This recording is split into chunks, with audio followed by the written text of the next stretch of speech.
नमो बुद्धाय, जय भीम.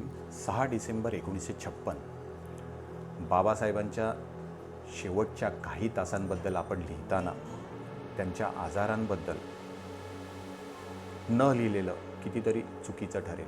कारण या प्रवासादरम्यान समाजाकरता स्वतःचं एक एक रक्ताचा कण त्यांनी आटवलेला असताना आणि या समाजाकरता नव्हे तर संपूर्ण भारतातील दीन दलित दुबळ्या आणि असंख्य अशा गरीब जनतेकरता जे कार्य बाबासाहेबांनी केलं होतं ते आजपर्यंत कुणीही केलं नाही. अशा महामानवाला 6 डिसेंबरची आदरांजली वाहताना खूप मन भरून येतं. आणि अशावेळी आपण त्यांचे शेवटचे 24 तास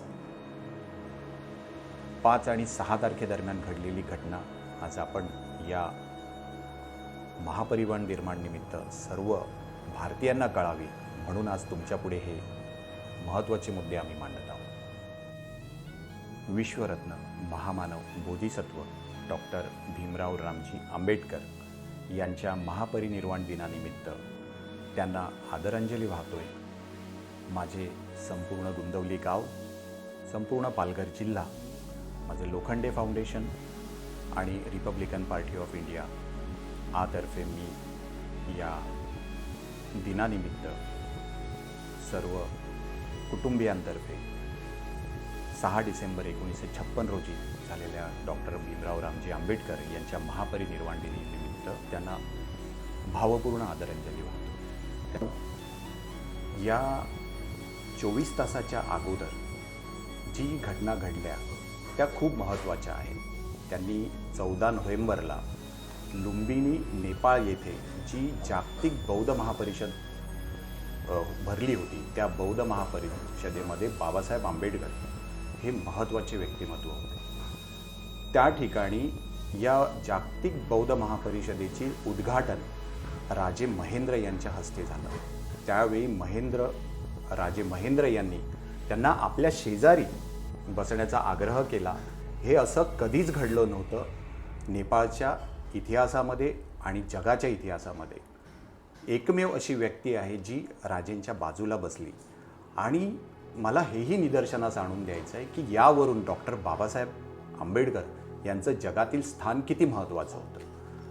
आणि 6 डिसेंबर 1956 साली ज्या दिवशी त्यांचं महापरिनिर्वाण दिन झालं त्यावेळेला 169 देश या संपूर्ण देशांनी त्यांचा ध्वज खाली उतरवून त्यांना मानवंदना दिली.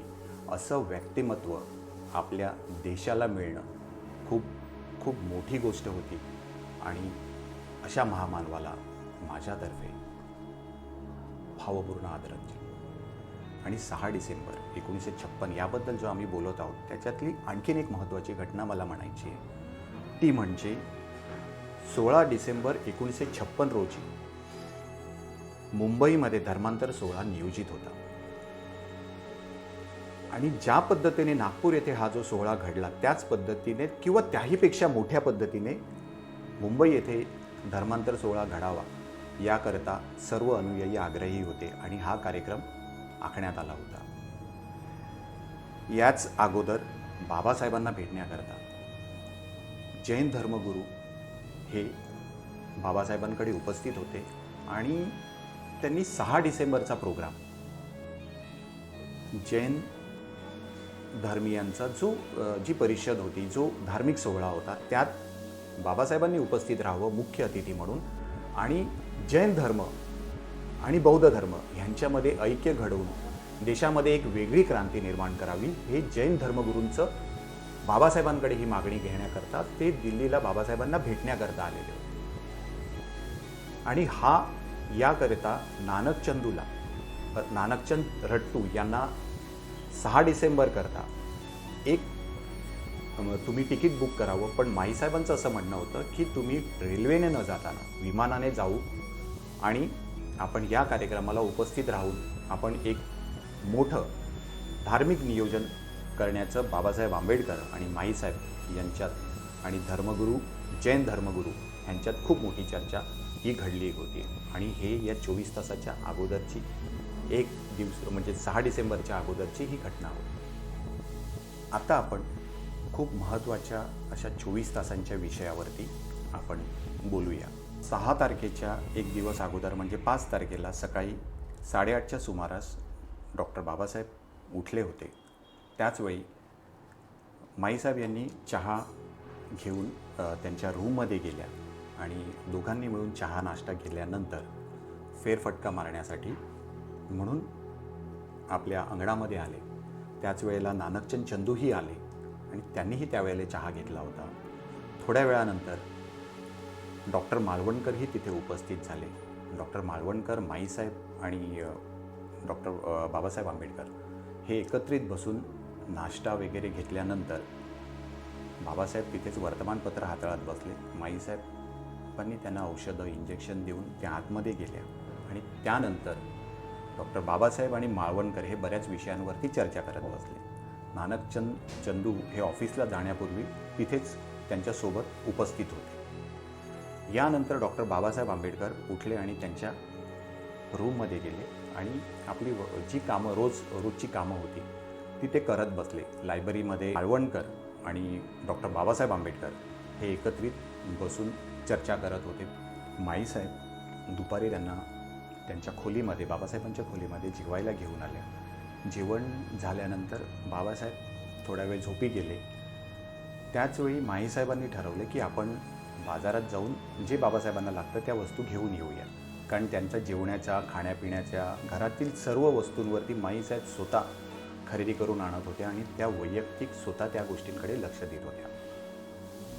त्याचवेळी डॉक्टर मालवणकर हे म्हणाले की मलाही रात्रीच्या फ्लाईटने जायचं होतं 5 तारखेला, म्हणून तेही बाजारहाटीकरता त्यांच्यासोबत निघून गेले.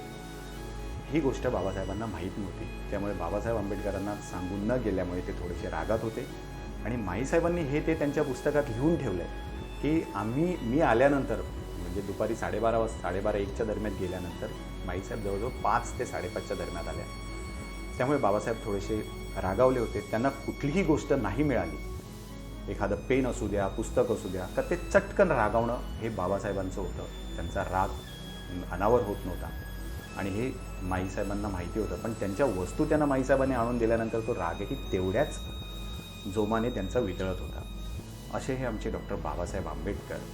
त्या दिवशी मी मागे सांगितल्याप्रमाणे जैन धर्मीय लोक त्यांना त्याच वेळेला संध्याकाळी भेटायला आले होते आणि मालवणकर हे बाबासाहेबांना न भेटता निघून गेले असं एका पुस्तकामध्ये लिहिलेलं आहे. आणि माईसाहेबांनी सांगितले की बाबासाहेब आंबेडकरांना मालवणकरांनी आवाज दिला आणि ते निघून गेले. ही चर्चा सुरू असताना त्यांनी 6 तारखेची संध्याकाळची अपॉइंटमेंट जैन धर्मीयांनी घेतली होती. जी जैन धर्मीयांची 6 डिसेंबरला जैन धर्मीय परिषद होती. त्याच्यामध्ये प्रमुख अतिथी म्हणून डॉक्टर बाबासाहेब आंबेडकरांना बोलवलं होतं. माईसाहेबांनी म्हटलं आहे की बाबासाहेब आंबेडकर आनंदात असल्यानंतर ते बुद्धवंदना नेहमी म्हणत असत आणि त्यासोबत कबीरांचे दोहेही म्हणत असत. जैन धर्मगुरू निघून गेल्यानंतर त्यांनी बुद्धं शरणं गच्छामी ही वंदना मोठ्या आवाजात म्हटली. जेवणाची वेळ झाल्यानंतर बाबासाहेब आंबेडकर दिवाणखान्यात बसले होते. तेथे माईसाहेब जेवण घेऊन आले आणि त्यांचं जेवण झालं. त्याचवेळी माईसाहेब ह्याही जेवण करत होत्या आणि त्यांचं जेवण होत असताना बाबासाहेब आंबेडकर अगदी कबीरांचा दोहा, हे चलो कबीर तेरा भवसागर डेरा, हा दोहा ते अगदी ताला सुरात गात होते. आणि ही जी वेळ होती, पण आज आम्ही त्या दिवसाच्या आणि त्या वेळेची जी भावनिकता, कारण तो दोहा गायल्यानंतर बाबासाहेब आंबेडकर हे त्यांच्या खोलीमध्ये निघून गेले होते आणि त्यांनी आज आम्ही एवढे भावूक आहोत कारण तो क्षण आणि ती वेळ ही आमच्याकरता खूप, म्हणजे म्हणतो ना, आज जो सूर्य अस्त झाला, सूर्य त्या दिवशी खरोखर अस्त झाला होता. कारण सूर्य 6 डिसेंबरला उगवणारा होता, पण आज म्हणजे आमच्या हृदयात जी भावना, जे दुःख आज बाबासाहेब आंबेडकर आमच्यामध्ये नसण्याचं आहे, ते दुःख आम्ही खरोखर म्हणतो आम्ही शब्दात नाही व्यक्त करू शकत. त्याच वेळी त्यांनी दुहा गायल्यानंतर ते आनंदाने उठले आणि म्हणतो ना की काठी टेकत टेकत ते शयनगृहाकडे गेले. त्यांच्या हातात काही ग्रंथही होते आणि जाता जाता बाबासाहेब आंबेडकरांनी नानक चंदूंना दी बुद्धा अँड हिज धम्माच्या प्रस्तावनेची सगळी कामं प्रत एस.एम. जोशी आणि आचार्य अत्रे यांना लिहिलेली पत्र सगळ्या गोष्टी ह्या माझ्या टेबलावर आणून ठेवा असं त्यांनी शेवटचं शब्द हे नानकचंद चंदूला सांगितलं आणि ते आपल्या खोलीत गेले आणि झोपी गेले. माईसाहेब आपल्या पुस्तकात लिहितात की 11:30 नंतर काय झालं ते त्यांनाही माहीत नाही, परंतु 11:30 नंतर ही शेवटची त्यांची रात्र ठरली. 5 डिसेंबर 1956. त्यानंतर सकाळी 6 डिसेंबर 1956 रोजी माईसाहेब सकाळी लवकर उठून त्यांना रोजच्या प्रमाणे चहा घेऊन त्यांच्या खोलीत गेल्या. त्यांच्या खोलीत गेल्यानंतर त्यांनी बाबासाहेबांना 2 ते 4 आवाज दिले, परंतु बाबासाहेब उठले नाहीत. त्यावेळी त्यांनी परत त्यांना हात लावून हलवण्याचा प्रयत्न केला, पण कुठलीही त्यांना हालचाल दिसली नाही. त्यांना हे बघून धक्का बसला आणि त्या ओक्साबोक्षी तिथेच रडू लागल्या. आणि त्यावेळेला तिथे त्यांच्याकडे सुदामा म्हणून उपस्थित होता. त्याला सुदामाला जोराजोरात आवाज दिला रडलेल्या आवाजामध्ये आणि सुदामाही आला. सुदामानेही बघितलं तर बाबासाहेब आंबेडकरांच्या शरीराची कुठलीच हालचाल होत नव्हती.